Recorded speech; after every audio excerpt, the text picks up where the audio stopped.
Sukkah Daf Kaftet.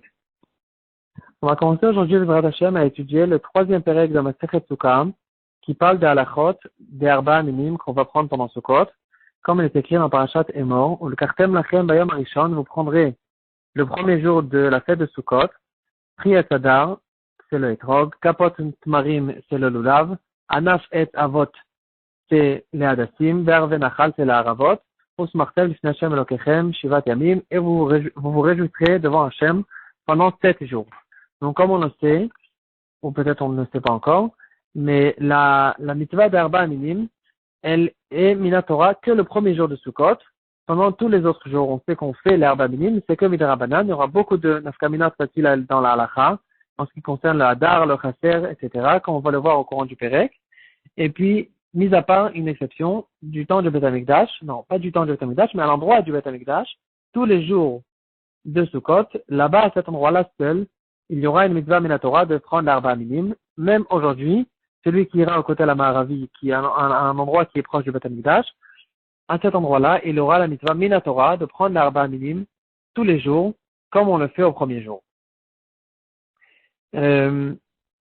Maintenant, dans la Gemara, la Gemara va donner une démonstration pour nous expliquer ce pasuk qui parle un petit peu avec des codes et pour nous dire qu'on parle exactement de ces espèces-là, de ces sortes-là de choses. Comme par exemple, quand c'est écrit Priyat Adar, dans la traduction du mot, ça veut dire un fruit qui est beau, qui est joli. Ça peut être un citron, ça peut être d'autres fruits. Et la Gemara va nous faire une démonstration pour nous expliquer qu'on parle que du etrog, ça peut pas être quelque chose d'autre. Aussi Anaf et Savot, Arvenachal, etc. Certaines choses ne sont pas très claires dans le pasuk, pas suffisamment explicites, et la Gemara va nous expliquer qu'on parle exactement de ça. Aujourd'hui, on va essayer de développer quelque chose qui a été écrit dans les poskim en ce qui concerne le lulav et la harava. Parce que dans le pasuk, quand c'est écrit le lulav, c'est mentionné le mot kapot tmarim, une branche d'un palmier. En fait, quand la Torah elle a dit le lulav, elle n'a pas dit une branche d'un palmier simplement. Elle a dit au fait kapot marim, une branche de l'arbre qui va faire des dattes. Donc, on peut croire, apparemment, de ce qui est écrit dans le pasuk, c'est qu'on parle que d'une sorte de palmier qui fait des dattes. Et aussi, quand c'est écrit arve nachal, c'est des haravot qui poussent sur un nachal, sur un ruisseau. Est-ce que la Torah, quand elle a dit ça, elle a envie de nous dire qu'il faut prendre que des haravot un arbre qui pousse à côté d'un ruisseau, et pas un autre arbre, même si c'est le même arbre, la même sorte, s'il ne pousse pas à côté d'un ruisseau, est-ce que c'est quelque chose qui est pas soul ou pas? C'est quelque chose qui a été relevé dans les poskim. En fait, c'est pour, on essaie de comprendre exactement de quoi, quel est le pshat dans le pasuk. Quand la Torah nous a mentionné ces mots, kapot marine et arvenachal. Il y a quelque chose de très très spécial dans l'arbre, dans le palmier. Et le palmier, en fait, il y a deux sortes de palmiers. Il y a le palmier mâle et le palmier femelle. Donc, il y a le palmier sur lequel on va voir les dates. C'est le palmier femelle. Mais ce palmier ne peut jamais avoir de date que quand on va lui donner la poudre du palmier mâle. C'est que dans ce cas-là, un peu comme ce que les abeilles elles font avec les fleurs.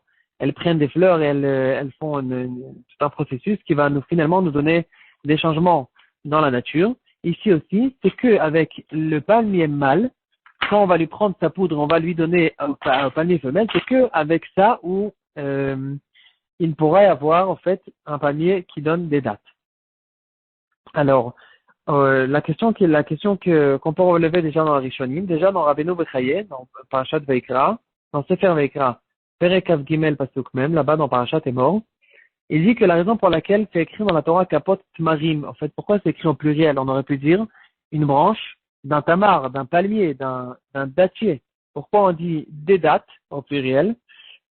Et le Rabbeinu Bechaye, déjà, il va nous dire que c'est pour nous faire référence aux deux sortes de palmiers. Donc, on a dit ça en pluriel. Tous les palmiers qui s'associent à la fabrication des dattes, c'est le palmier mâle et le palmier femelle. Les deux, ils sont chérim, les deux, ils sont bons pour prendre le lulav.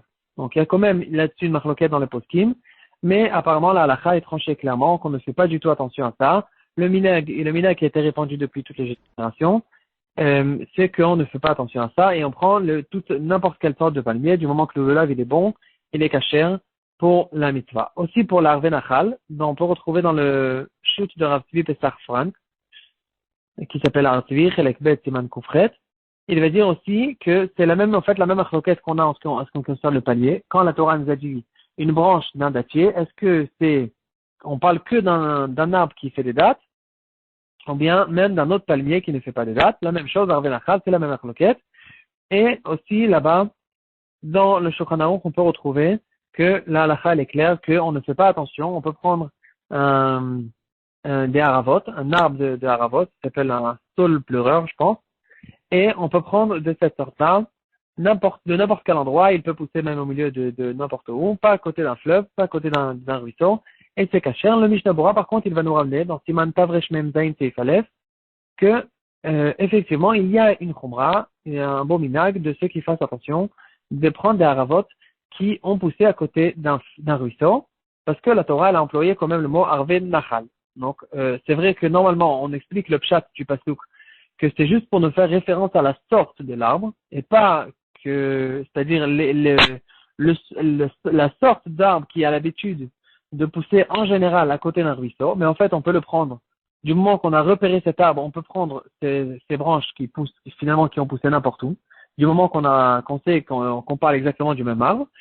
Mais finalement, puisque la Torah a quand même employé le mot, le Harvé Nachal, du ruisseau, alors il y en a qui ont un minag, qui ont pris le minag d'utiliser quand même des haravot, qui ont poussé, effectivement, que à côté d'un ruisseau. Mais, point de vue halakha, comme on a dit, il n'y a strictement aucun problème de prendre des loulavim, du loulav, du palmier mâle, et aussi des haravot qui n'ont pas poussé sur des ruisseaux. Et il y a là-dessus une preuve aussi dans notre Mishnah. Dans notre Mishnah, c'est écrit Tine harabarzel ksherot. C'est une sorte de loulavim qui pousse sur la montagne de fer. Dans les Mefarshim, ils vont expliquer que ce que c'est cette montagne de fer. C'était une montagne rocheuse à côté de Yerushalayim, à côté de Harazetim. Il y avait là-bas une montagne qui était très très dure. Donc on l'a surnommée la montagne de fer. Et là-bas, il y avait des loulavim spéciaux qui poussaient avec des branches très courtes. On sait que les loulavim, les branches, elles montent les unes sur les autres. Et là-bas, il y avait des branches tellement courtes que elles pouvaient même ne pas s'en rencontrer. Et quand même, la Mishnah, elle dit que c'est kasher. Et nous, on sait, d'autre part, que c'est Tine harabarzel, cette sorte de palmier, de loulav, c'était effectivement un palmier mâle qui ne faisait pas pousser des dattes là-dessus. Et quand même, la Mishnah, elle dit clairement que c'est kasher. Donc, finalement, il n'y a strictement aucun problème là-dessus. Il y a aussi une preuve du rogachover, et il y en a qui la repoussent, etc. Pour finir, on va juste ramener un chidouche incroyable du Khatam Sofer. Le Khatam Sofer, on peut le retrouver, on sait qu'il y a le shoot Khatam Sofer, il y a aussi les Khatam Sofer, les chidushim sur la Gemara.